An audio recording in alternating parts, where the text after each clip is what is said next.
Madame, Monsieur, bonsoir et bienvenue. C'est l'affaire du convoyage des 124 mendiants nigérians qui attirera notre attention en première partie de cette émission. Ensuite, nous irons à Boisseau où Jean-Louis Billon, candidat déclaré à la présidentielle de 2024, qui est donc militant PDCI, il a dévoilé à Boisseau les 4 piliers de sa politique gouvernementale. Et ensuite, un petit point sur le sommet de l'énergie où la Côte d'Ivoire partage son expérience. Le Premier ministre hier, on reviendra là-dessus avec Élysée. Et en seconde partie, nous aurons donc les solutions logistiques pour l'acheminement des produits agricoles.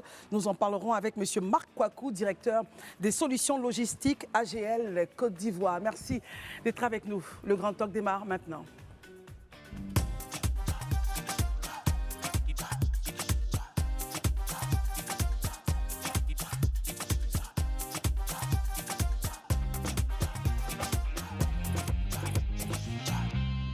Quel bonheur de vous retrouver, c'est une nouvelle semaine et nous partons allègrement vers la fin du mois de janvier. J'espère que vous allez bien.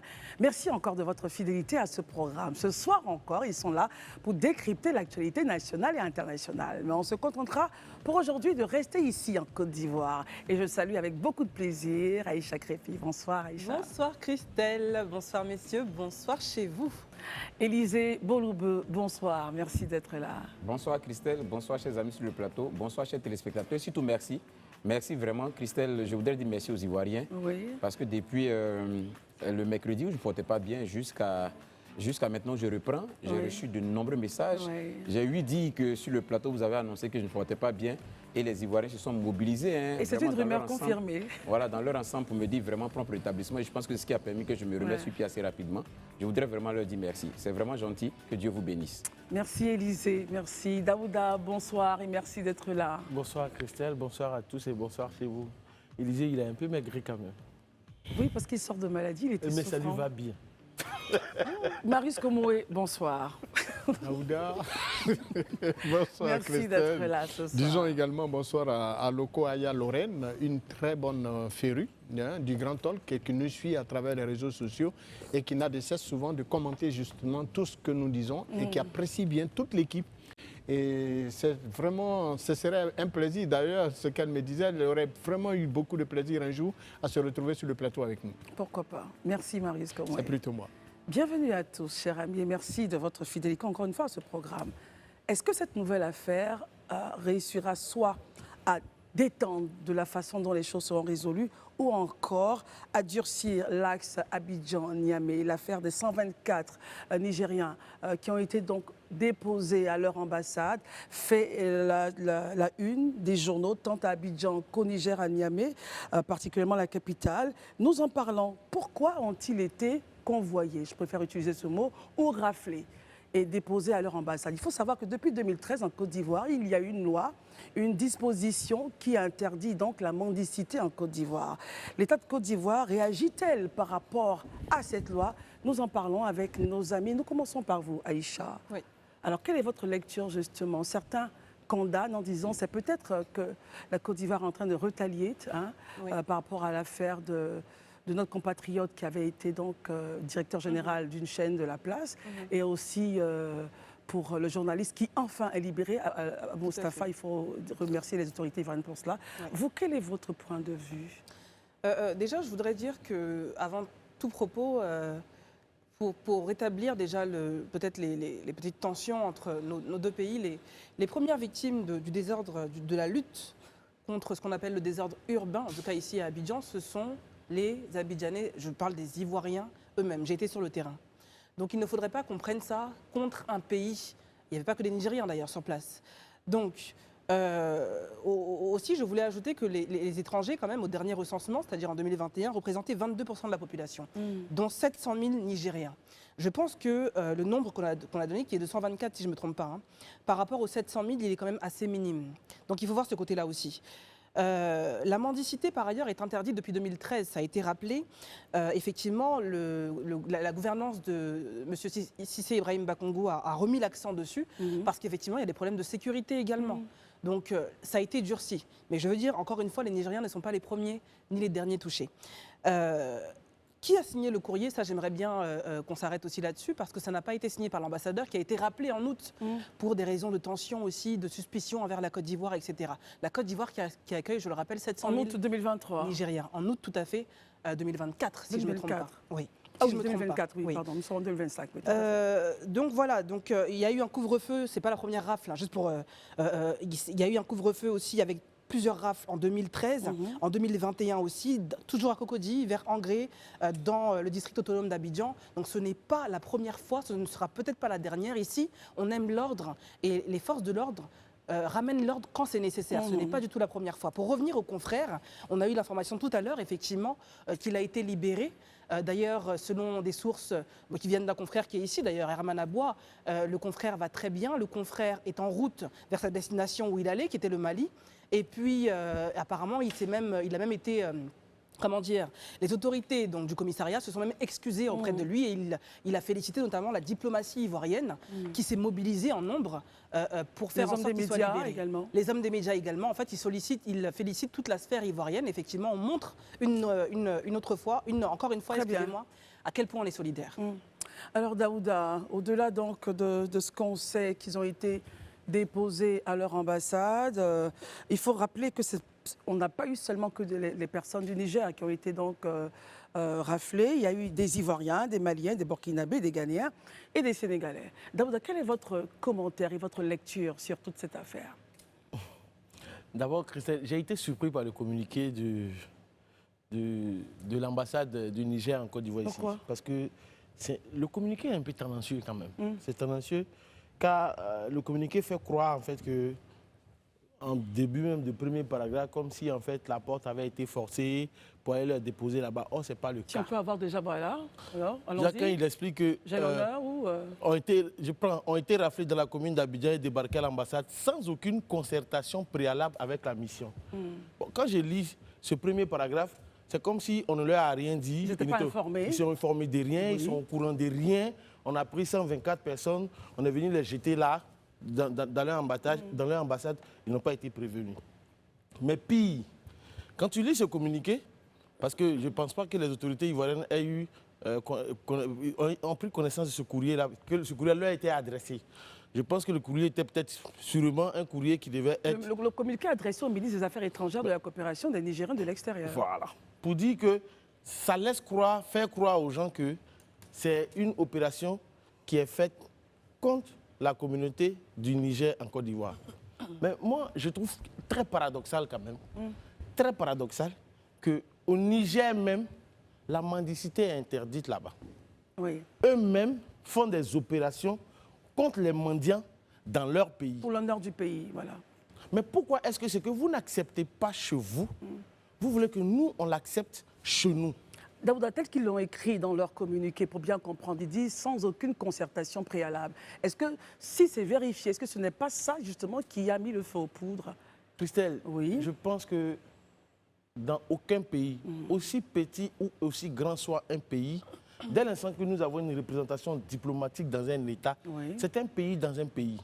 On ne peut pas franchir ses portes sans discuter. Donc, en fait, c'est une question de bon sens. Donc, je dis, et je le précise encore, ce communiqué est très tendancieux. C'est pourquoi je dis que c'est très, très, très tendancieux. Parce que je mets comment on appelle ça, les autorités nigériennes nigériennes au défi de dire que eux, ils n'ont pas été prévenus par les autorités ivoiriennes. De l'opération. Voilà, de l'opération. D'autant plus que, tout à l'heure vous le dites, il y a des Maliens. Il y a même des Nigériens. Sénégalais, Ghanéens, Des Sénégalais qui Ivoiriens. sont... Pourquoi eux ne se plaignent pas? Mais c'est eux qui sortent un communiqué sorti d'un chapeau comme ça, très tendancieux. Mais pour continuer dans mon narratif, moi je me dis, c'est l'hôpital qui se fout de la charité, Christelle. C'est l'hôpital qui se fout de la charité parce qu'il n'y a pas très longtemps, Ibrahim Tiani a pris une ordonnance. Le président de la République du Niger. Oui, le président du Niger a pris une ordonnance pour dire que désormais la rentrée des étrangers dans son pays serait régulée par ci, par là, tout et tout. Mais tu décides de faire des choses chez toi. C'est vous qui tout le temps parlez de souveraineté. Mais je pense que l'État ivoirien montre ici sa souveraineté. C'est en toute souveraineté que nous disons qu'on ne veut plus voir des mendiants. Mais quand je finis de parler de ce côté diplomatique, mais regardons l'aspect pratique. Christelle, imaginez-vous des parents, des pères et des mères de famille qui sont tapis dans l'ombre quelque part. Des enfants de 5 ans, 6 ans, 10 ans, en train de se faufiler parmi les voitures. Mais vous savez qu'il y a un décret qui a été pris en Côte d'Ivoire ici. Lorsque tu as un accident avec un piéton, tu sais que tu es automatiquement jugé et tu vas en prison. Donc pourquoi eux, ils peuvent mendier, mettre leur vie en danger, mais c'est les autres qui devraient payer pour eux. À un moment donné, il faut arrêter et soyons cohérents dans nos démarches. Ce que tu n'accepterais pas qu'on fasse chez toi, il ne faut pas le faire chez les autres. La mendicité, ce n'est pas bon. Eux-mêmes, ils le savent. Donc c'est maintenant que là, il faut mettre un holà à cette situation-là. Parce que ça ne les concerne pas que eux seuls. Et ce genre de communiqué-là, je pense que notre ministre des Affaires étrangères devrait même interpeller l'ambassade du Niger en Côte d'Ivoire. Mais de sources diplomatiques, le Niger n'a pas encore écrit officiellement à l'ambassade. Les affaires étrangères du Niger n'ont pas encore écrit aux affaires étrangères de Côte d'Ivoire. Même s'ils n'ont pas encore écrit officiellement, du fait que ce communiqué est sorti en l'état actuel. Pourquoi il est sorti? Qui l'a sorti? Parce que je ne sais pas. Je ne pense pas que ce soit des Ivoiriens qui l'aient fait sortir. Je ne pense pas qu'il se soit adressé à des Ivoiriens. Donc, si le communiqué s'est retrouvé sur la place publique, je pense que notre diplomatie doit pouvoir demander des comptes à la diplomatie du Niger. Très bien. Élisée Boloubef, vous avez écouté Aïcha, vous avez écouté Daouda. Que pensez-vous de cette situation, Élisée? Ok, d'accord. Je pense que cette situation appelle de ma part quelques commentaires. On va y aller. Dans un premier temps, je voudrais déjà qu'on comprenne, je pense que vous l'avez planté en entame de vos propos. Déjà, il y a une loi qui existe en Côte d'Ivoire qui interdit la mendicité. Depuis 2013. Donc, ça veut dire déjà même ceux dont on parle dans ce cas-là sont en infraction, en réalité. Voilà, ils sont donc hors la loi. Et logiquement, doivent subir la rigueur de la loi. C'est ce qui est logique. Moi, j'ai lu l'avant-dernier paragraphe du communiqué, j'ai commencé à sourire. Nos tentatives, pas du communiqué, du courrier, l'avant-dernier paragraphe. Oui, et je pense que ça fait nos tentatives auprès de la police ivoirienne qui les a amenés à l'ambassade de chercher à nous les garder. Je voudrais qu'on souligne cette phrase-là, de chercher à nous les garder pour des raisons de santé et de sécurité. En attendant, leur rapatriement ont été vaines. La police les garde comment et où? La police, ce n'est pas un orphelinat. Les services de police, là, ce n'est pas un orphelinat. Ils gardent des gens qui sont en infraction où? En réalité, je pense que les autorités ivoiriennes ont été suffisamment humanistes en faisant cette action qu'ils ont faite. Parce que c'était soit les envoyer au violon, parce qu'ils ont enfreint la loi, donc logiquement, ils doivent se retrouver en prison. Mais au lieu de les envoyer en prison, on a préféré les envoyer dans leur représentation diplomatique où on pense qu'ils seront dans des meilleures conditions que de se retrouver en prison. Je crois que même les autorités nigériennes devaient saluer les autorités ivoiriennes des deux mains, applaudir même d'ailleurs l'action des autorités ivoiriennes. C'est une action sociale, fortement humanitaire. Est-ce que justement l'environnement en ce moment entre Abidjan et Niamey tend à ce que les gens et les autres s'applaudissent? Mais vous-même, vous avez dit tout à l'heure, cette opération, ce n'est pas une opération ciblée. Elle n'a pas été faite à l'endroit des ressortissants nigériens. Tout à l'heure, vous-même, dans vos propos, vous avez dit des Ivoiriens. Bien sûr. Des Ivoiriens qui s'adonnent à cette activité ont été interpellés. Des Sénégalais ont été interpellés. Des Maliens ont été interpellés. Donc, ce n'est pas une action ciblée contre une communauté. Mais l'État de Côte d'Ivoire décide de faire appliquer des lois qu'elle s'est dotée, à savoir que l'activité de la mendicité est strictement interdite sur son territoire. Mais quoi de plus normal? Moi, je pense que les autorités ivoiriennes ne font que ce qu'il y a à faire. Mais je vais me pousser le pion plus loin. Les Nigériens aujourd'hui n'ont même pas, je crois que ce n'est même pas à leur honneur, un tel courrier, pour la simple et unique raison, pour ceux qui ne le sauraient pas, en mars 2022, près d'1 millier de Nigériens ont été rapatriés du Sénégal. Pour les mêmes raisons, pour des questions de mendicité, environ 1 millier de Nigériens. Au Ghana, dans la même année, en avril 2022, dans la même année, plus de 538 Nigériens ont été encore rapatriés du Ghana pour les mêmes raisons de mendicité. Mais quel est donc ce pays-là qui décide de bâtir son industrie sur la mendicité? Il y a un problème là. Moi, je pense que quelque part, ce n'est même pas leur honneur. De tels courriers ne doivent même pas sortir, ça ne doit même pas être sur la place publique. On a l'impression que c'est un pays, alors que la Côte d'Ivoire décide de faire de l'agriculture, son fait de lance économique, eux décident par exemple de faire de la mendicité. Mais c'est pas la politique nationale, Élysée. Bon, là, je ne sais pas. Là, je ne sais pas. Il y a de quoi quand même se poser des questions. Je ne suis pas en train de le dire, mais il y a de quoi se poser des questions. D'où vient-il que chaque pays, des pays différents, sont chaque fois en train de rapatrier vos ressortissants pour les mêmes motifs, à savoir de mendicité? Il y a un problème. Et je pense que quand on est des autorités responsables, on décide donc de prendre à bras le corps la situation, c'est-à-dire combattre ce fléau-là. Donc je crois qu'au lieu on essaie plus ou moins de vouer aux hégémonies la Côte d'Ivoire et ses autorités, on devrait même faire un courrier de remerciement pour l'attitude responsable et humaniste que les autorités ivoiriennes ont eue et que les Ivoiriens ont eu dans cette situation. Que pensez-vous justement de la dernière, de la chute du courrier? L'ambassade est amenée à fermer momentanément les services consulaires pour mieux contrôler la situation. Élysée, votre point de vue là-dessus? C'est leur droit. S'ils estiment que pour gérer les 124 personnes, il faut que l'ambassade soit fermée pour qu'on puisse les gérer dans les conditions qu'il faut. C'est leur droit. Ça, moi, je n'ai pas de commentaire particulier à faire là-dessus. Toujours est-il que ce que j'estime juste, qu'ils prennent leurs responsabilités vis-à-vis d'une telle situation. Parce que je pense que eux, à la place des autorités ivoiriennes, n'auraient pas souhaité ou ne voudraient pas que des gens viennent enfreindre la loi en menant des activités illégales et illicites sur leur territoire. Très bien. Marius, comment est votre point de vue? Et puis moi, je suis sur le point de notre confrère Moustapha qui a été donc libéré. Est-ce que cette action-là, justement, peut-être amènera à adoucir l'axe Abidjan-Niamey? Marius, comment est? À dire vrai, l'axe Abidjan-Niamey semble être un peu en ébullition. C'est cela. Mais dans les faits, on peut toujours garder de l'espoir que nous n'atteindrons pas justement... Le point de non-retour. Oui, non, vraiment, ce n'est pas souhaitable. Et nous l'avons toujours dit et nous l'appelons de tous nos voeux. Cela dit, il n'y a pas un peuple dans son propre pays qui a subi justement les méfaits de la volonté des politiques, pour ne pas dire des pouvoirs publics, de réguler et de contrôler l'espace public. On se souvient ici tous des Ivoiriens pur sang, dans leur propre pays, ont vu leurs biens, immeubles, résidences, villas, commerces détruits parce que occupant l'espace public. La loi dit que l'occupation de l'espace public, là, ça doit se faire sur la base d'un certain nombre de règles. On ne se lève pas pour venir construire sur l'espace public. C'est cela. Donc, quiconque le fait subira la rigueur de la loi. En même temps que nous disons ça, il est bon de dire aussi qu'on ne peut pas se lever de son pays, parcourir des milliers de kilomètres, venir dans le pays d'un autre pour faire de la mendicité. Mais non. La Côte d'Ivoire est un pays assez sérieux, nous voulons être développés. Donc, la mendicité, quoi qu'on dise, n'est pas une très bonne chose pour un pays qui se veut sérieux, surtout pour une capitale comme Abidjan.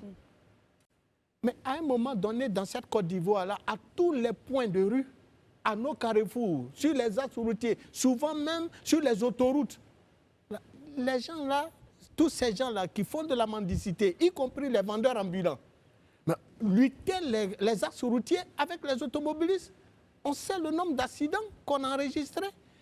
Eh bien, en juillet dernier, le 22 juillet dernier, le gouverneur du district autonome d'Abidjan, dès sa prise de fonction, a annoncé un communiqué dans la perspective justement de réguler le secteur de l'occupation du domaine public dans le Grand Abidjan.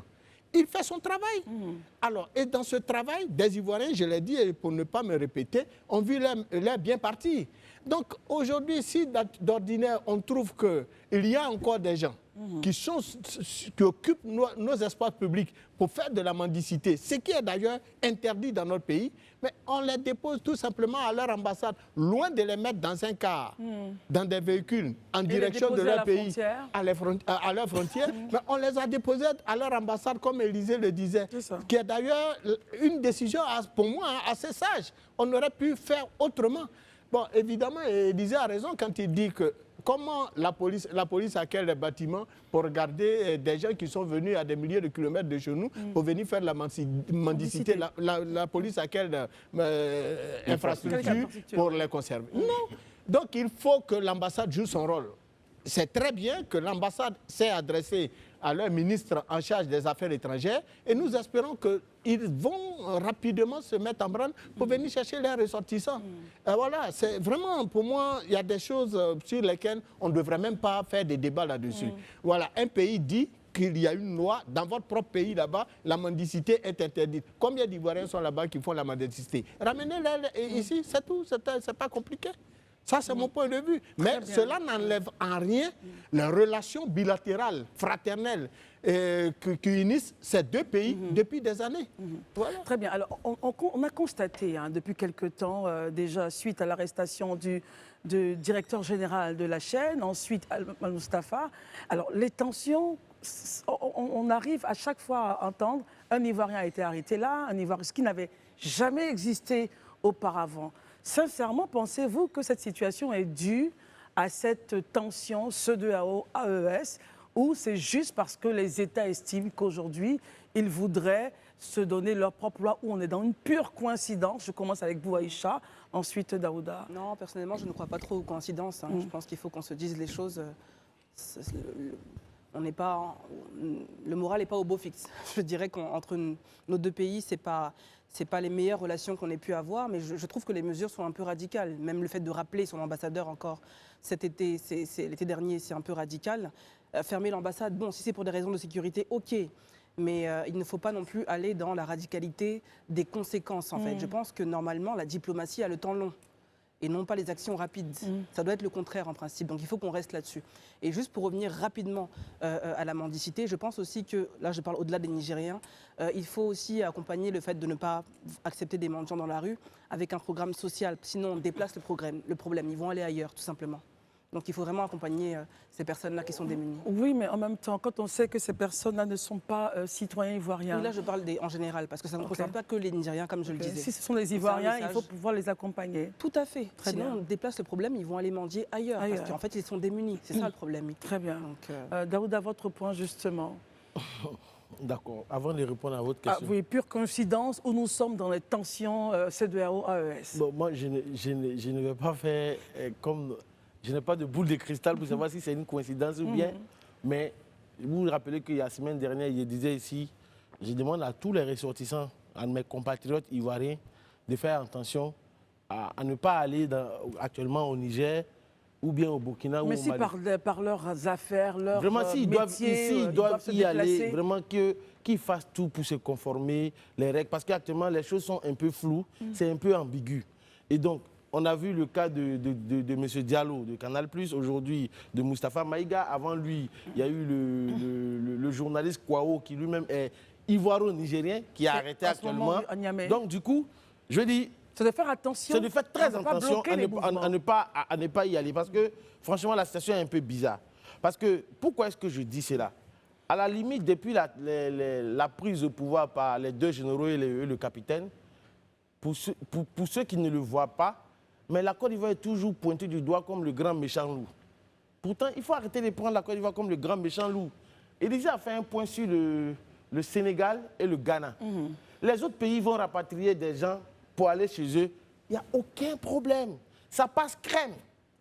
Mais il suffit que la Côte d'Ivoire décide de faire la même chose, automatiquement, on est pointé du doigt. Si on n'est pas xénophobe, on est ceci, on a des courriers tendancieux, il faut arrêter avec cela. Notre pays a des règles. Des Ivoiriens sont rapatriés de certains pays. Je pense que pour certains d'entre vous ici, on va souvent en France ou bien aux États-Unis. Des Ivoiriens sont mis dans des avions, on vient les déposer à l'aéroport et les gens ils repartent. Ça ne crée aucun tollé. J'ai même vu, il y a même un pays, je ne sais pas si c'est la Grande... Il y a eu la Tunisie également, voilà. Récemment. Même avant la Tunisie, je pense que, je crois que c'est la Grande-Bretagne ou un pays là, qui désormais dépose les réfugiés, qu'on appelle ça... Au Rwanda. Voilà, des Africains au Rwanda. Ouais. Est-ce qu'ils viennent du Rwanda? Peut-être qu'il y a des Maliens, des Ivoiriens, des Togolais, mais ils sont tous déposés au Rwanda. Ça ne crée pas de tollé. Que le Niger arrête de chercher des poux dans les cheveux des gens. Mais Daouda, on sait bien que le président Kagame, lui, il a déjà fait une politique en fonction. Il a déjà même réservé un espace et les financements sont déjà prêts pour la gestion de ces personnes qui arriveront au Rwanda. Est-ce que nous sommes dans le même cas? Mais je pense que quand un État est responsable, vous vous rappelez, tout à l'heure vous avez évoqué la question des subsahariens en Tunisie. Mais la Côte d'Ivoire est tellement un État responsable qu'elle a affrété des avions pour aller chercher tous ses ressortissants. C'est comme ça qu'un pays responsable se comporte. C'est comme ça qu'un pays digne se comporte. Quand tu vois que tes ressortissants sont en difficulté dans un pays, tu vas les chercher dignement, la tête haute, narine dilatée et poitrine écartée. De pas ferme, tu marches pour dire non, mes compatriotes ne doivent pas vivre dans ces conditions-là.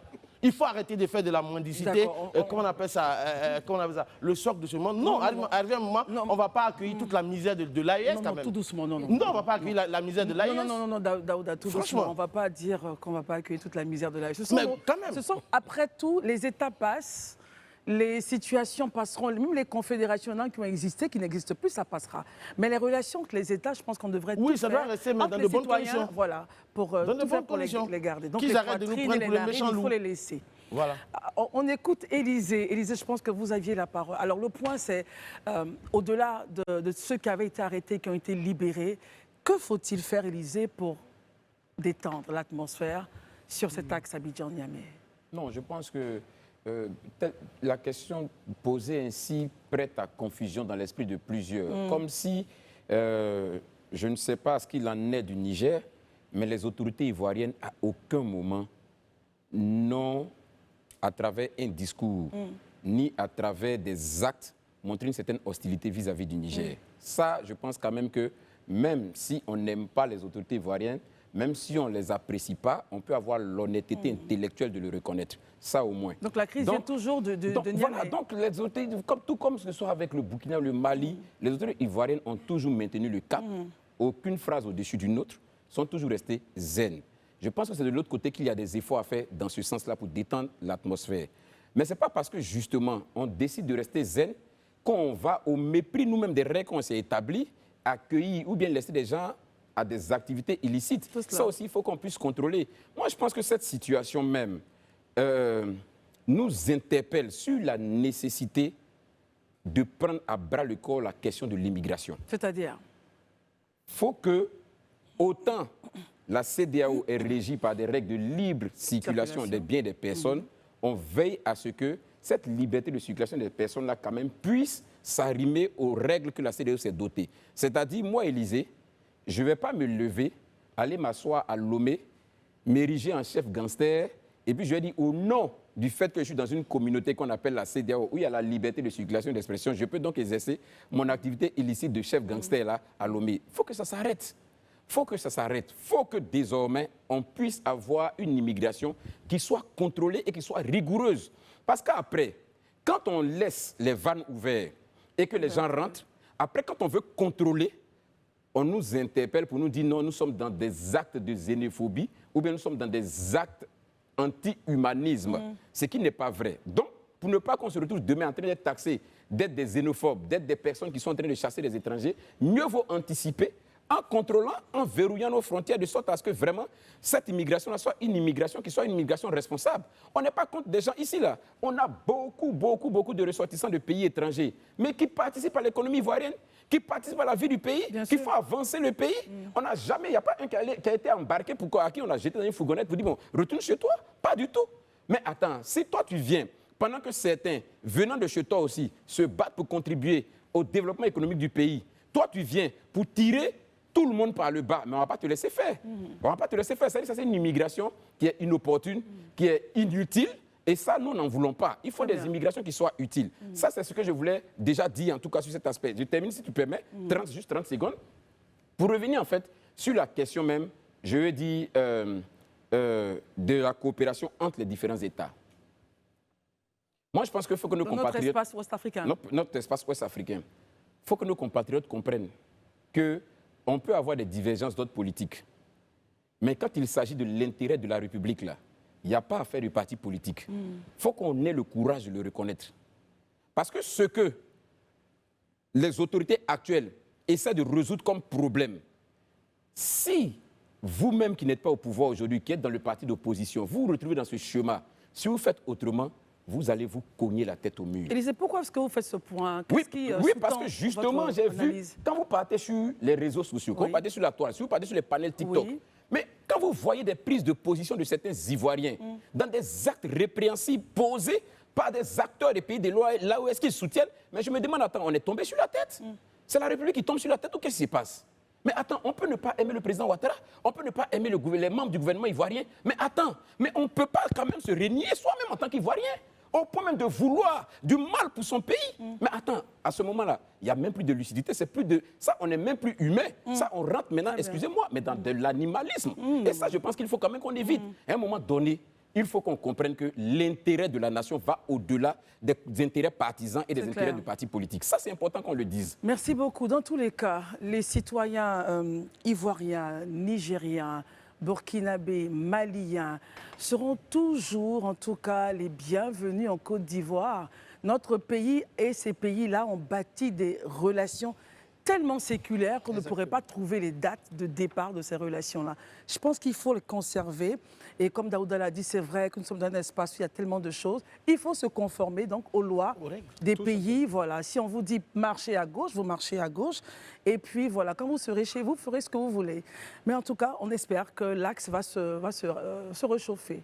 Pour le bonheur surtout des populations.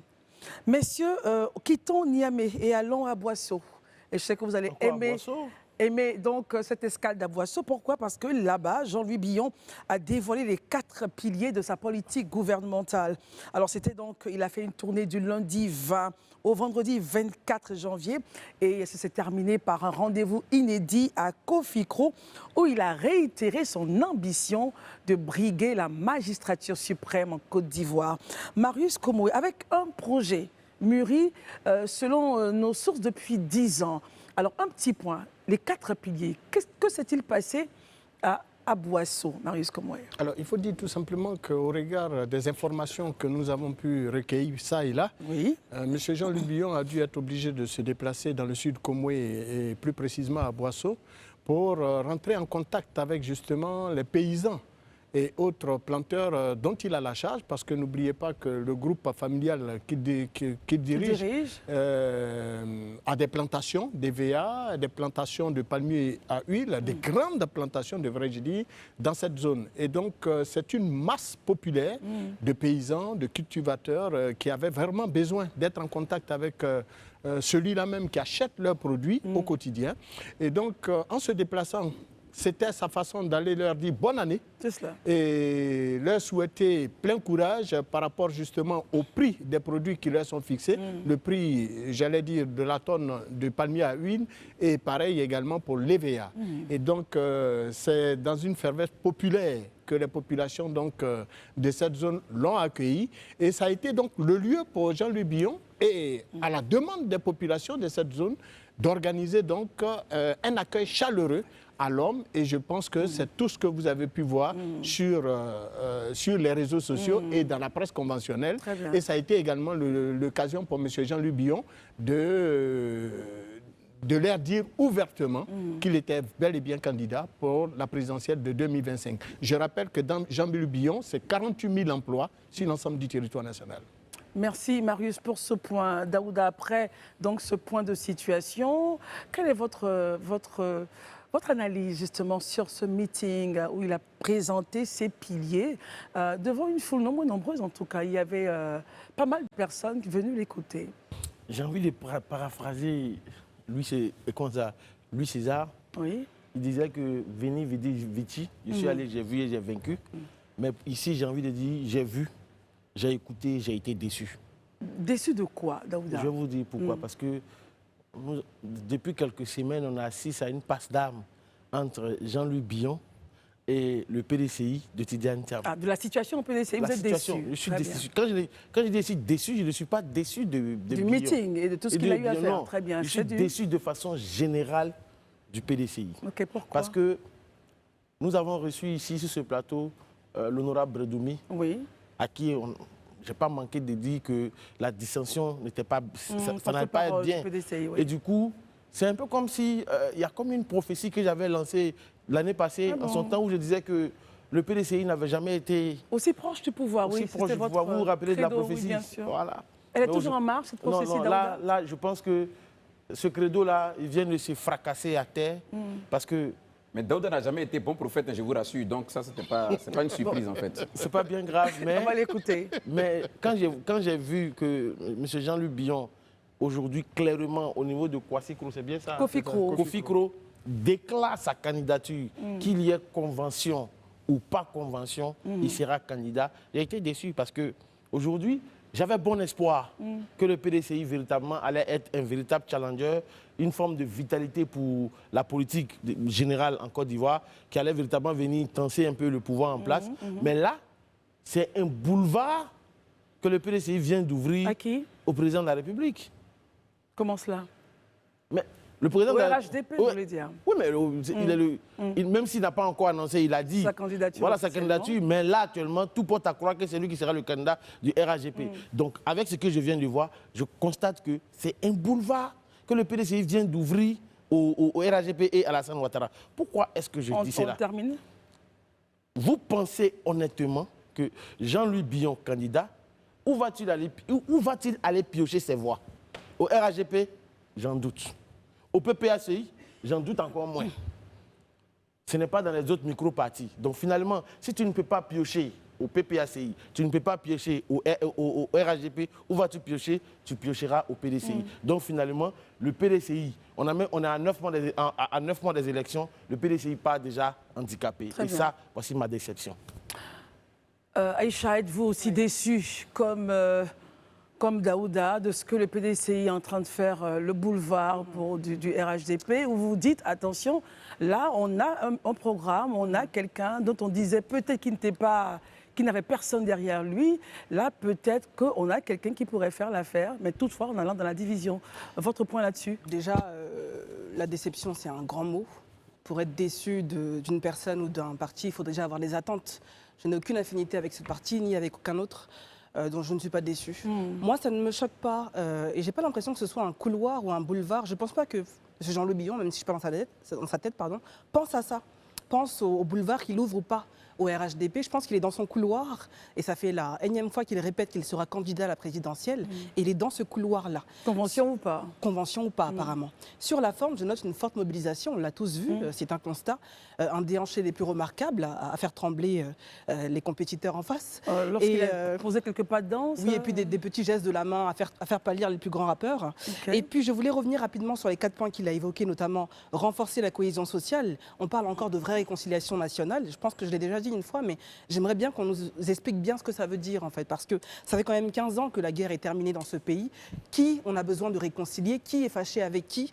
Qu'est-ce qui ne va pas? Vous pensez que c'est un projet qui n'a pas lieu d'être, selon vous? La cohésion nationale. J'aimerais bien qu'on nous dise exactement comment est-ce qu'on fait cette cohésion-là. Et si elle n'existe pas actuellement, pourquoi?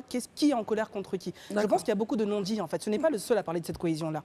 Donc ensuite, on parle de promouvoir l'éducation et la formation, ce qui pour moi devrait être le premier point. Ce n'est pas le seul à l'avoir mis en second. Ou voilà, Monsieur Thiam a fait la même chose. Développer l'économie, je pense qu'il rejoint Tidiane Thiam. Encourager l'entrepreneuriat, encore une fois. Donc finalement, là où je peux rejoindre Daouda, c'est qu'effectivement, quand on a presque le même programme et que la différence c'est juste l'homme, eh bien évidemment, ça peut créer un désordre au sein du parti. Ceci dit, c'est bon pour le débat politique, d'ailleurs on en parle. Et puis préserver notre environnement, effectivement, il faut absolument que le pays devienne un hub, en tout cas en termes de développement durable, et qu'on ait des acteurs là-dedans. Revenir juste sur ce que je disais par rapport à l'éducation, pour moi, ça doit passer avant tout. Si on n'a pas une population éduquée, on ne pourra rien faire derrière. Bien formée. Voilà. Merci beaucoup. Élisée Boloubeuf, votre avis et commentaire, justement. D'accord. On a tous vu le meeting de Kofi Kro. Moi, je vais juste m'attarder un peu sur le contenu, c'est-à-dire les propos de M. Jean-Louis Billon. Je crois que peut-être ceux qui avaient minimisé aussi peut-être au départ Jean-Louis Billon, notamment au sein du PDCI, doivent peut-être commencer à prendre ça très au sérieux, la question Jean-Louis Billon. La mobilisation? Au-delà de la mobilisation, mais le fait que de plus en plus, il semble être écouté. Je pense que ça aussi, c'est un élément qu'il faut prendre au sérieux. Et je pense qu'un bon politicien, c'est quelqu'un qui ne néglige jamais rien. Parce que, comme le dit souvent l'adage, le diable se trouve dans les détails. C'est cela. Il ne faut jamais minimiser ton adversaire parce que tu ne sais pas d'où te viendra le coup de grâce. Mais je veux surtout m'appuyer un peu sur le discours. J'ai vu qu'il a dit dans son discours qu'il est candidat en 2005. Il ne veut pas qu'il apprenne ailleurs. En 2020. En 2025, pardon. Il ne voulait pas qu'il apprenne ailleurs. Il leur dit en même temps qu'il est candidat à l'élection 2025. Ça m'a amené à me poser des questions. Quand je me réfère à l'interview qu'il a eue chez un de nos confrères français, où il disait, où la journaliste lui avait posé la même question, il a dit non, s'ils vont à la convention et qu'il est battu à la convention, il rentre dans les rangs. moi, l'entendre devant tout le monde aujourd'hui dire que lui dit et répète qu'il est candidat, ça veut implicitement dire que peu importe le résultat qui sortira de cette convention-là, lui, Jean-Louis Billon, il est candidat à la présidentielle. Et pour moi, ça va un peu en contradiction à ce qu'il avait dit. Et ce n'est pas de nature à ramener la sérénité au sein de ce parti-là. Mais on se souvient qu'il avait dit, si la convention était organisée de façon démocratique, OK, transparente, mais s'il constate que ce n'est pas le cas... Je suis d'accord, mais la convention n'est même pas encore organisée. Donc vous ne pouvez pas déjà préjuger si elle sera dans les règles ou pas, parce qu'elle n'est même pas encore organisée. Et nous tous, on sera là pour vérifier si elle a été faite dans les règles. Mais déjà dire que peu importe la situation des candidats, pour moi, ça allait un peu à l'encontre d'un engagement qu'on a pris devant le monde entier. Et ça, c'est quelque chose qu'il faut revoir. Est-ce que, Olysée, je reste avec vous, est-ce que justement, il attend la convention, la date n'est pas encore donnée, le temps passe, il doit faire battre la campagne? Moi, ma conviction personnelle, ça je le dis haut et fort, Jean-Louis Billon est déterminé à aller à la présidentielle, peu importe l'issue de la convention. Même si d'aventure la convention s'établissait, selon moi, dans les règles, avec toutes les garanties possibles, et qu'il ne sortait pas victorieux, il pourrait attester que ça n'a pas été fait dans les règles et il irait à l'élection. Moi, je pense qu'il est déterminé. Il se dit que c'est son moment et vraiment pas une convention de la paix, ni une convention de la paix du PDCI, ni quoi que ce soit, ne doit vraiment, ne pourrait lui faire changer d'avis. Il est déterminé à aller jusqu'au bout. On a le mois de la convention. Oui, on a le mois de la convention. Selon la dernière sortie de M. Tidiane Thiam, en mars, ça va s'éteindre. 2025. Mais juste pour revenir sur le point qu'Élysée faisait, mais est-ce que quelque part aujourd'hui, l'équipe de Tidiane Thiam, pour ne pas dire le PDCI dirigé par Tidiane Thiam, n'a pas tout mis en œuvre pour qu'aujourd'hui Jean-Louis Billon soit dans cette posture-là? C'est la question que je me pose.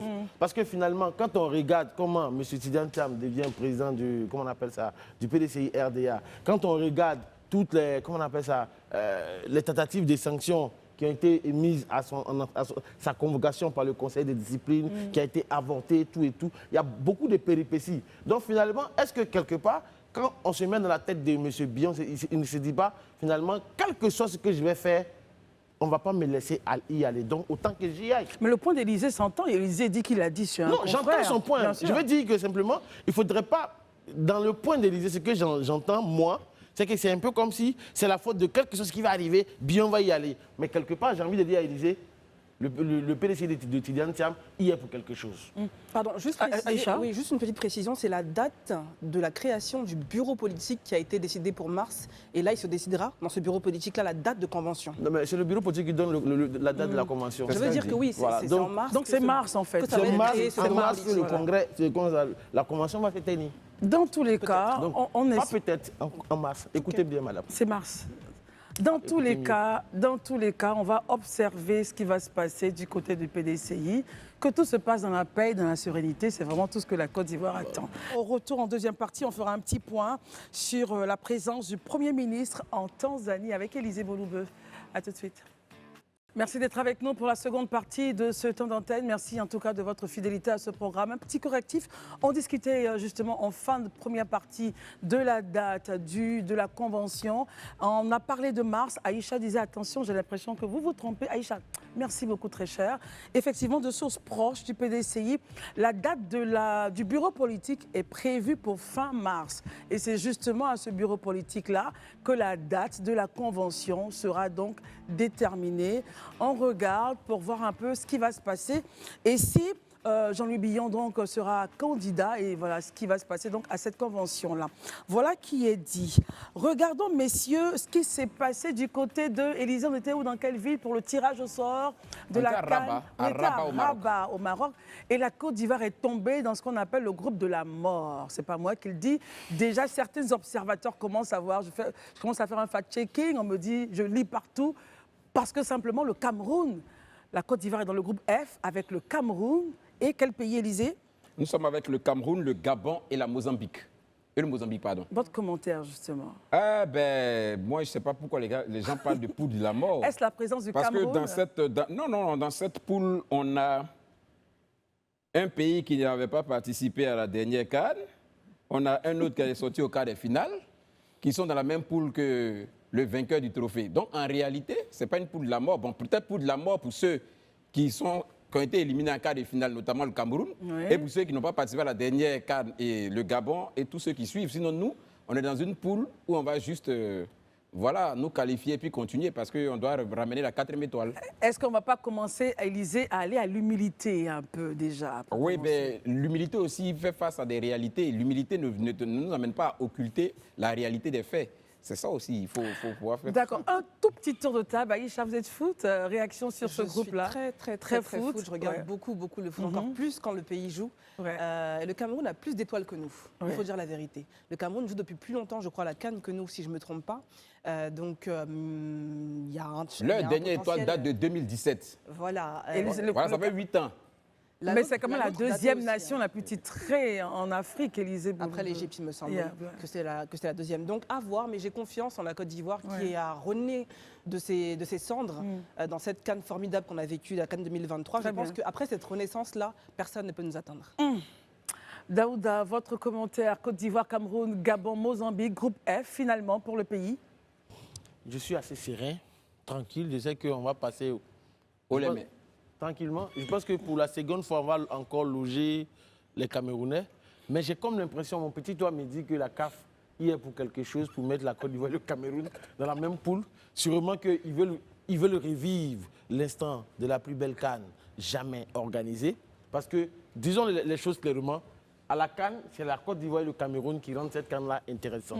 Les mettre dans la même poule, forcément, ça fait que si les deux sortent, ils vont pousser jusqu'en finale. Très bien. Marius, on termine avec votre commentaire. Groupe de la mort, groupe F, je ne le crois pas, je ne le pense pas aisément, mais je pense plutôt qu'un groupe comme ça, celui du groupe A, dans lequel est logé le Maroc, le Mali, la Zambie et le Comore, est un groupe véritablement de la mort, parce que le Mali a une revanche à prendre sur l'histoire, après l'élimination... La déculottée non, je ne dirais pas comme cela, mais après l'élimination qu'a connue cette vaillante jeune équipe du Mali, je pense que à cette édition, le Mali aura vraiment à donner. Et la Zambie aussi, ce n'est pas n'importe quelle équipe. Bon, et quand vous prenez le groupe C, vous avez le Nigeria, la Tunisie. On va décrypter un autre jour à cause de l'invité qui arrive. Ben, quoi qu'il en soit, nous sommes logés et bien logés. Le continent va devoir prendre, nous et nos beaux-parents vont devoir prendre leurs bagages et rentrer après le groupe F. Très bien. Dans ce groupe F, pardon. Alors, après, on décryptera assurément demain bien comme il le faut sur ce final draw, mais demain, ça sera encore mieux parce que là, on a un invité. Mais avant de recevoir l'invité, on va parler avec Élysée. Élysée, nous avons tout savoir sur la bonne gouvernance et la lutte contre la corruption en Côte d'Ivoire. OK. Pour la session de demain, le tout savoir va s'intéresser à la bonne gouvernance et la lutte contre la corruption. Et donc, recevra M. Dago Djiriga Désiré, qui est le directeur de la déclaration, le traitement de la déclaration de patrimoine, entendez DTTP. Et donc, il viendra nous parler un peu de tout ce qui a été pris comme mesure par l'État de Côte d'Ivoire pour lutter contre la corruption d'une part et aussi pour promouvoir la bonne gouvernance. Et c'est demain sur le coup de 15h, c'est une conférence de presse qui se fait aussi en ligne sur toutes les plateformes du gouvernement. Donc j'invite tous les Ivoiriens à suivre parce que c'est important. Je crois que la lutte contre la corruption intéresse tout le monde. Quand on sait que la corruption fait perdre à l'État de Côte d'Ivoire plusieurs milliards de francs CFA chaque année, il est bien qu'on vienne écouter les mécanismes mis en place pour les solliciter éventuellement, pour qu'ensemble on puisse faire corps contre cette pandémie qui est la corruption. Et bravo en tout cas à l'Agence gouvernementale de communication qui présente les différentes actions du gouvernement. Parlons donc de gouvernement, je vous envoie donc à Dar es Salaam. Nous sommes en Tanzanie. Pourquoi? Parce qu'il y a simplement le sommet africain de l'énergie où les chefs d'État et de gouvernement réfléchissent sur la question de l'énergie. Pourquoi? Alors, 600 millions d'Africains en ce moment sont encore privés d'accès à l'électricité en Côte d'Ivoire. Justement, sous le magistère du président de la République, la Côte d'Ivoire a atteint un taux remarquable de 94%. Un taux de couverture. Voilà, un taux remarquable de couverture de 94% de couverture en électricité. Et notre pays, la Côte d'Ivoire, fait partie justement des 15 pays à Dar es Salaam qui doivent exposer sur la façon dont ils ont réussi à couvrir pratiquement tout leur territoire. Et c'est tout à l'honneur de notre nation.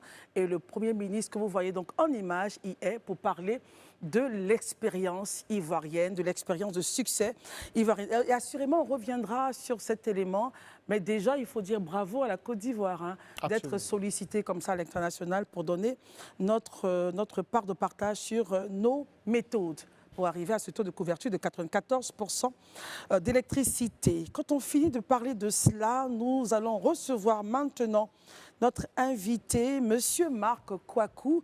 Il est directeur des solutions logistiques de AGEL Côte d'Ivoire. Avec lui, nous allons réfléchir et l'écouter justement sur quelles solutions logistiques pour l'acheminement des produits agricoles. Certains, justement, se plaignent qu'ils n'arrivent pas à faire venir leurs produits, la difficulté qu'ils ont, tant au niveau de leur tonnage, tant au niveau des petites pistes qui sont à l'intérieur. Et avec vous, nous allons essayer de réfléchir sur la question. Est-ce une situation d'urgence qui nécessite réflexion? L'acheminement des produits agricoles.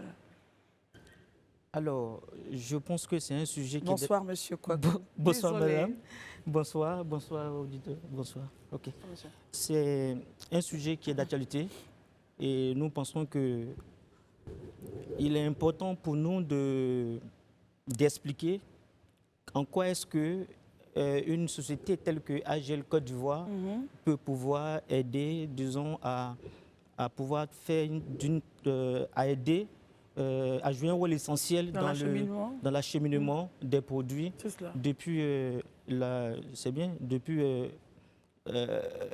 brousse, depuis le bord-champ jusqu'à ce qu'on arrive dans les zones portuaires ou bien dans les magasins. C'est cela. Voilà. D'accord. Alors, je laisserai donc au plateau de vous poser les questions. Commençons par vous, Élisée. OK. Je sais que c'est une entreprise spécialisée dans la logistique. Tout à Très fait. souvent, on entend parler de logistique. C'est quoi la logistique en réalité? À quoi sert-elle? Et quel est son impact dans l'économie, ou du moins sa part, sa contribution dans le développement économique d'une nation comme la Côte d'Ivoire? Alors, on dira simplement que la logistique, c'est l'organisation et la gestion de la circulation des biens et des services depuis leur production jusqu'à la consommation, jusqu'au consommateur final. Alors, donc, dans cet intervalle de production et de consommateur final, il faut mettre aussi d'autres aspects tels que l'entreposage, tels que le stockage, la manutention, tous ces aspects comment on appelle, qui vont permettre la gestion des stocks. Et c'est tout cet ensemble qu'on appelle logistique. Et quel est l'intérêt pour un pays comme la Côte d'Ivoire d'adopter la logistique? Nous pouvons citer quelques éléments qui sont importants pour pouvoir permettre à la Côte d'Ivoire de pouvoir utiliser la logistique, qui est pour nous un élément important pour son développement. D'abord, pour faciliter le commerce. Okay. La facilitation du commerce. La Côte d'Ivoire est un pays producteur de produits, est un pays agricole, qui a son économie basée sur l'agriculture. Et qu'est-ce qu'il faut? Il faut d'un premier temps exporter tous ces produits, mais à moindre coût. Il va falloir faciliter cela, et la logistique sert à cela. Deuxièmement, la logistique permet une attractivité des investisseurs au niveau de la Côte d'Ivoire. Vous voyez, nous avons des infrastructures logistiques modernes et performantes qui existent en Côte d'Ivoire. Ne serait-ce que quand nous prenons dans le port, nous avons 2 terminaux, Abidjan Terminal et Côte d'Ivoire Terminal, qui sont 2 terminaux Green Terminal, qui ont une allure internationale. Ce n'est pas seulement qu'en Europe, mais on en a en Côte d'Ivoire. Voilà. Donc déjà, ces éléments doivent pouvoir donner une attractivité au niveau des investisseurs. Et aussi, on n'oublie pas que la logistique permet le développement des régions. Voilà. Une fois, si nous devons aller chercher ces produits au fin fond du pays, dans les zones reculées, il va falloir faire des routes. Donc le réseau routier qui est mis en place permet aux régions de se développer.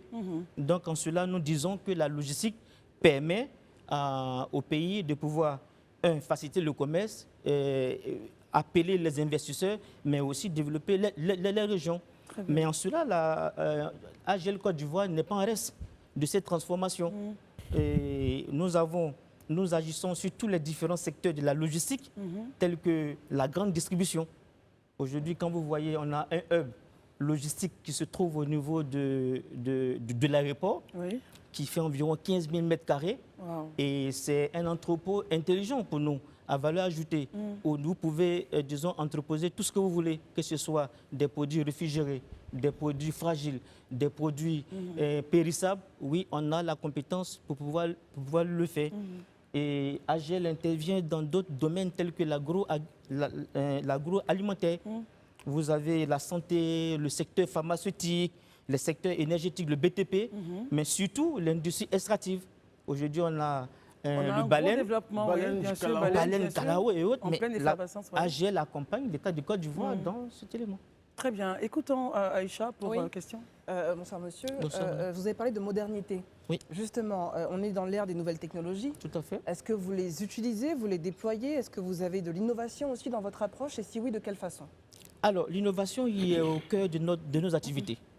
Déjà, nous avons la mise en place d'une plateforme digitalisée avec l'introduction de l'OCR. L'OCR, c'est la reconnaissance optique de caractères. Pour dire simple, pour passer une déclaration en douane qui prenait parfois des jours ou même des heures, aujourd'hui, avec l'OCR, nous avons 30 minutes et cela est un gain en temps et en productivité pour notre activité. Et la dématérialisation aujourd'hui d'un dossier transit, comme on le connaît, est une réalité chez AGL Côte d'Ivoire. C'est une réalité. Depuis l'ouverture jusqu'à l'archivage, oui, nous faisons de la dématérialisation. On sait exactement le tracking, on sait exactement la position d'un dossier et cela permet un pilotage aisé de nos activités. En fin de compte, nous avons un logiciel qui peut gérer en temps réel les stocks dans les magasins. Cela donne de la confiance au client de savoir qu'il a affaire à un opérateur logistique qui s'y connaît, qui peut prendre soin de son produit, qui peut prendre soin de son stock. Et que son conteneur a quitté X pour arriver donc à Y. Exactement, exactement. Ouais. Daouda? Monsieur Kouakou, je pense que vous avez bien défini la logistique, vous avez parlé d'innovation. On va revenir sur le cas pratique. Oui. Concrètement, supposons que moi j'ai envie de faire du commerce en ligne. J'ai envie d'acheter en Chine pour venir en Côte d'Ivoire. Et puis vendre en ligne comme tout le monde le fait par tous les réseaux sociaux. Comment est-ce que concrètement AGL peut m'aider dans la logistique de tout ça? Alors, répondre à cette question, je reviens d'abord à répondre aux besoins spécifiques de nos partenaires. On appelle clients, ce sont nos partenaires. Il faut d'abord savoir qu'il y a ce qu'on appelle le triptyque logistique. Tout opérateur veut pouvoir avoir sa marchandise dans un délai raisonnable, à moindre coût et surtout de bonne qualité. Voilà, donc c'est en cela que nous allons déployer des solutions logistiques qui arrivent à répondre à ces contraintes logistiques qui pour nous est le problème du client ou bien de notre partenaire. En ce moment, nous avons des partenaires, nous sommes un réseau, il faut le dire, AGL Côte d'Ivoire, ce n'est pas seulement en Côte d'Ivoire, AGL est un réseau. Donc, nous avons Vous êtes dans l'Afrique de l'Ouest ou ailleurs? Dans le monde, on est dans 47 pays au niveau de l'Afrique.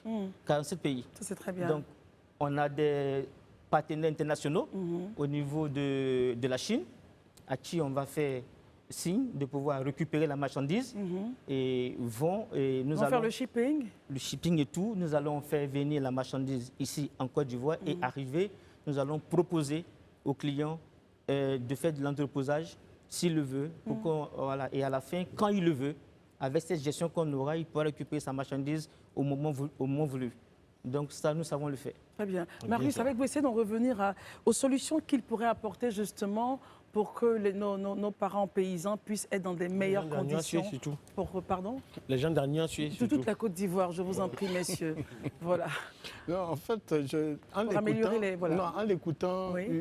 Une question me taraudait à l'esprit parce qu'en définissant le rôle que joue la logistique dans le système du commerce, tant national qu'international, je me suis donc senti concerné au niveau justement du coût répercuté par l'introduction de la logistique dans le système du commerce, sur l'usager final, sur le consommateur final.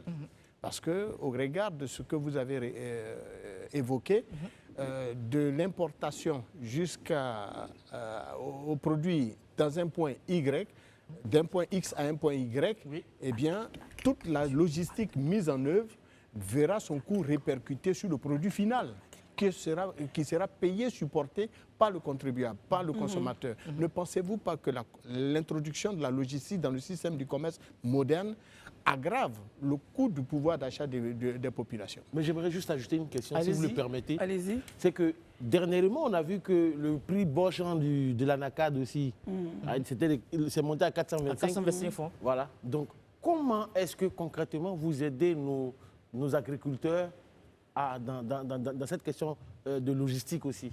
Très bien. Que fait AGL concrètement? Oui, merci, parce que c'était ça le point du sujet. Allons-y avec vous. Déjà, le point de M. Komoé et la question de Daouda. Non, en fait, la logistique ne vient pas pour aggraver les coûts, mais plutôt pour optimiser. La logistique tend à optimiser la chaîne de valeur. Okay, de la chaîne de valeur, vous avez soit la production, vous avez la production et la distribution. Okay? Voilà, de la production à la distribution. Toute cette chaîne-là, nous devons optimiser de telle sorte à ce que les clients soient gagnants. Et pour qu'ils soient gagnants, il faut faire appel à un spécialiste, à un opérateur logistique qui s'y connaît. C'est là notre rôle à nous. Ce n'est pas de vous faire dépenser, mais c'est de faire en sorte que vous ayez votre marchandise dans le temps voulu, mais moins cher. C'est là la complexité du travail. Comment faire quelque chose de qualité en un temps record et moins cher? Et ça, c'est le rôle de l'opérateur logistique. Et vous savez faire cela? Nous, on sait le faire. Très bien. Pour rebondir avant que vous reveniez à Daouda, parce que vous avez évoqué des infrastructures modernes dont nous disposons au niveau des 2 terminaux à containers. Tout à fait. Mais vous savez également que nous avons l'un des ports les plus chers d'Afrique. Réaction? Oui, c'est le dimanche de l'État, je crois. Tout à fait. Et je voulais, merci Daouda, mais la concession portuaire, les tarifs sont fixés par l'État de Côte d'Ivoire. Mais nous devons tenir compte de ces coûts pour pouvoir, disons, je parle de la chaîne logistique, la chaîne d'approvisionnement, la chaîne de valeur, dans son entièreté. Si vous avez un maillon qui est cher, mais comment faire en sorte que les clients arrivent à pouvoir la faire payer moins cher? C'est bon. Maintenant, la question principale, je pense que c'était ça le sujet. Comment est-ce que vous arrivez? Aide les agriculteurs. Voilà, concrètement. Canacade, café, cacao. Depuis le bord-champ jusqu'à ce qu'on parle d'exportation. Alors, il faut le dire que AGL a 100 000 m² d'entrepôt. Et pour ne pas parler de matières premières sans parler d'entrepôts. Les entrepôts sont au port? Les entrepôts sont stratégiquement répartis sur le territoire ivoirien. Okay. Vous avez Abidjan, à San Pedro, à Boaké et à Fekessédougou. Ah d'accord. Voilà, de manière stratégique. Nous allons vers les planteurs, nous allons vers les transformateurs et nous allons vers les zones portuaires. Pourquoi on le fait aujourd'hui? C'est de rendre, comme tout à l'heure la question de M. Komoé, comment faire en sorte pour qu'on n'arrive pas à dépenser, disons, au niveau de l'approvisionnement, au niveau de l'approche, au niveau des entrepôts. Aujourd'hui, nous, on a la solution. Vous allez à Boaké, nous avons un hub qui existe, une plateforme logistique qui permet aux planteurs, c'est une des premières fois où des planteurs voient un challenger, voient un conteneur, voient un entrepôt et ils savent où va leur marchandise. Et vous avez donc ce triangle-là que vous contrôlez, donc planteur, exportateur, et puis vous avez cité un autre maillon de la chaîne? Planteur, exportateur et transformateur. Les transformateurs. Et vous comptez multiplier vos entrepôts sur l'étendue du territoire? Tout à fait. Tout à fait. On a un grand projet. Le projet, c'est de la grande distribution. Comment faire en sorte que depuis Abidjan, qui est saturé, on puisse desservir toute la Côte d'Ivoire. Et ça, on a un projet qui va voir bientôt le jour. En tout cas, bravo à vous pour toutes vos actions en faveur des parents paysans et des populations in fine. Si vous aviez un dernier mot au niveau de AGL, que serait-il? Alors, je dirais que AGL Côte d'Ivoire, c'est le partenaire sûr, le partenaire premier au niveau de la Côte d'Ivoire. C'est le partenaire qui exerce une logistique intégrée. Intégrée, c'est-à-dire tous les maillons de la chaîne, depuis l'appro au stockage, à la gestion. Vous voulez dire? Oui, l'approvisionnement.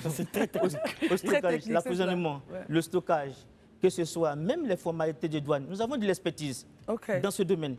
Nous avons de l'expertise.